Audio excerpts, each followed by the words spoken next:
Hey everyone, this is Ashley Roan from Paradigm English and Living in English. So, we're going to be working on the letter R today. If you're a teacher, this video is for you. If you're looking for me to teach it, I'll post another video later on. So first, let me show you some things you'll be needing.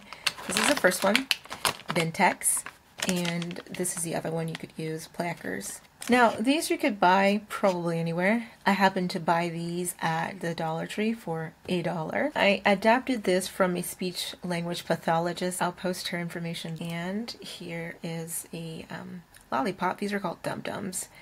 You can get any kind. They come in a variety pack. That's what they look like. If you're working with children, this is really helpful so that you can see where they can taste it, right, and feel it. See where it is that their tongue is supposed to be touching so that they can accurately articulate the sound. Also, this is probably the most important one, and no, you cannot buy it at the Dollar Tree. It costs more than $1. It costs about, I think, $33. This is the most important thing. So this is my favorite purchase of the year thus far. I bought it because it shows not only the lips and the teeth, but the tongue actually moves, and as you can see here, the alveolar ridge. Very, very helpful. This will be the most important part of what we're doing today. Play-Doh. This also was about $1. You could get it at Walmart or the Dollar Tree. The other one is this book. Now, you don't need to buy this particular textbook. This is called Voice and Articulation by Kenneth Cranell. We'll be using some portions from this. Also, for some activities, you Connect 4.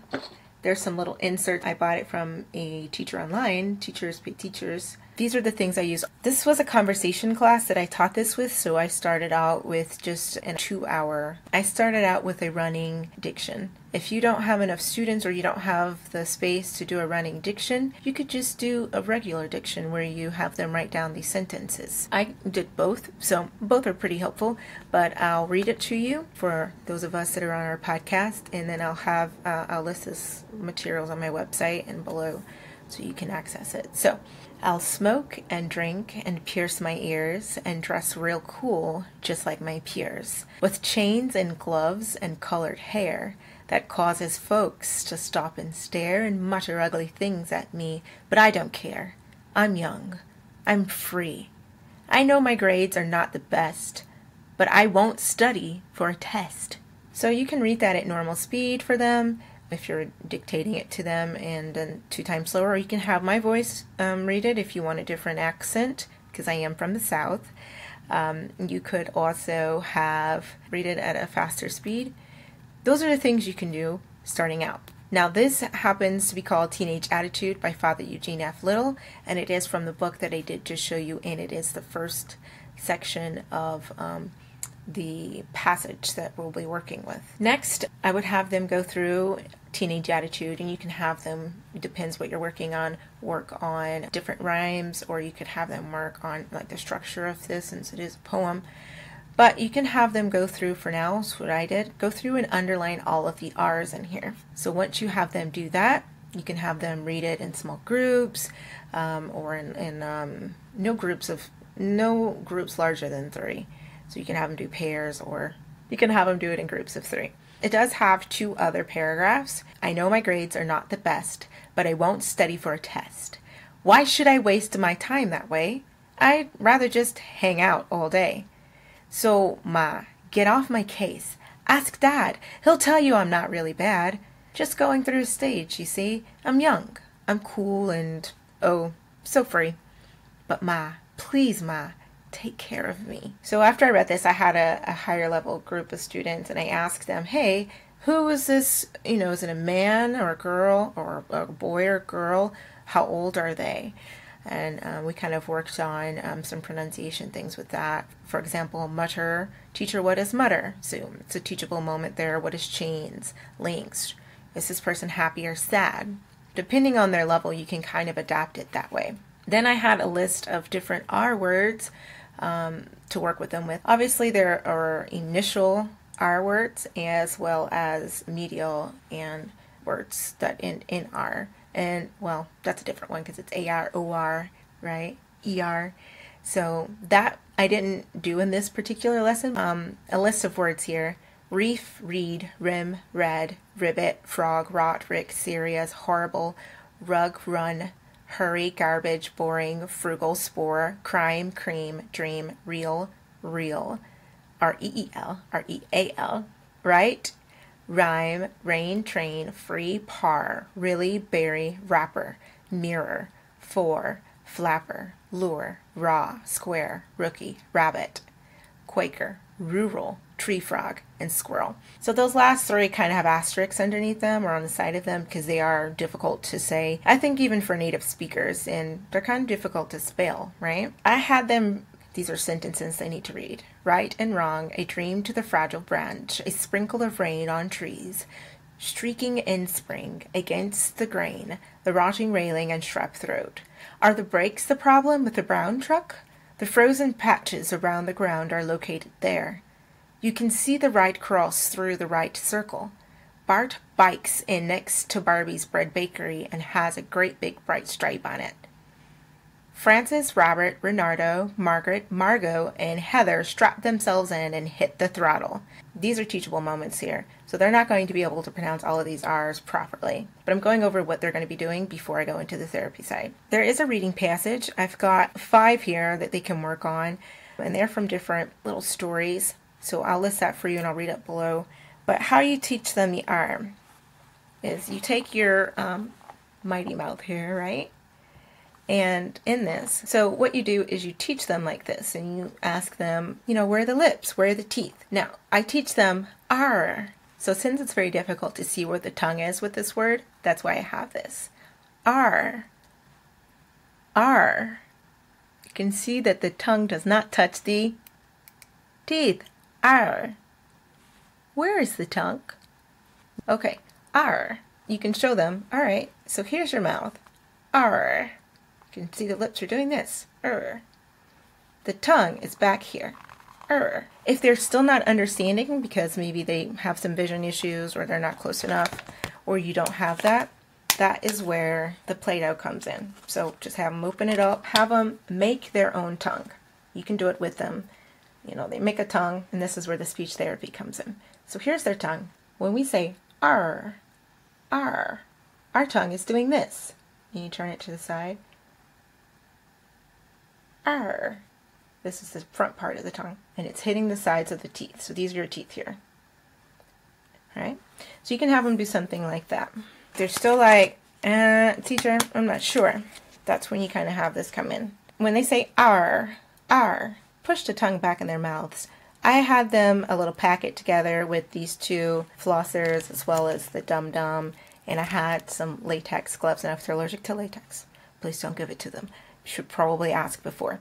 The thing with this, you have them insert it into their mouth, R, and push their tongue back, right? R. Something like that. That's kind of the therapy side of it.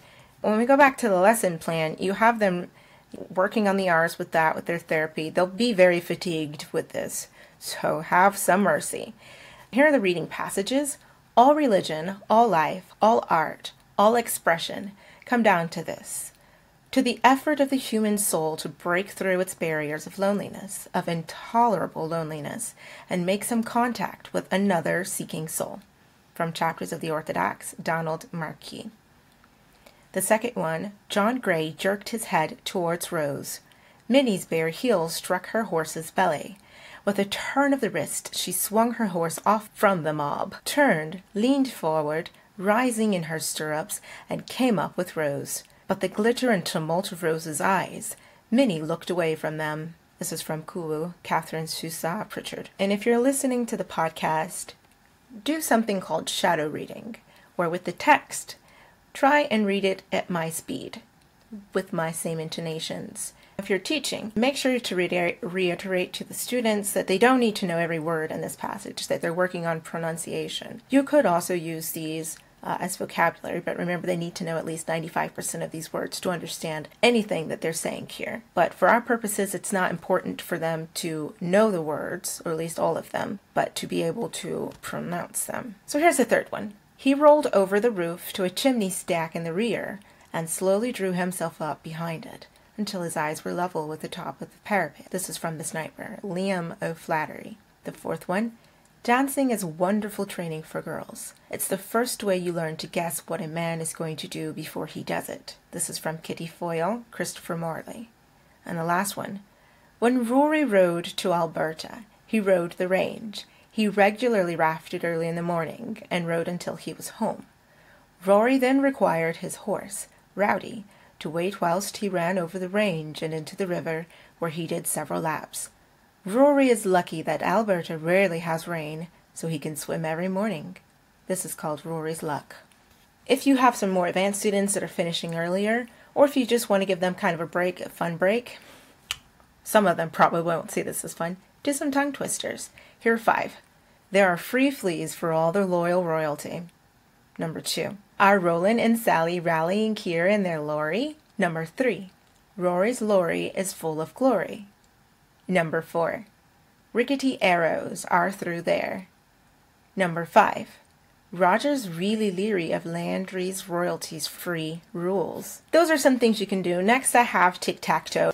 What you want to do with these is they have a picture and they have words underneath them. For example, rainbow, run, ring, and they want to pronounce it correctly. If they don't pronounce it correctly, they don't get to put their X or their O. If they do, then they get to put their whichever they've chosen, X or O, and they get 3 in a row.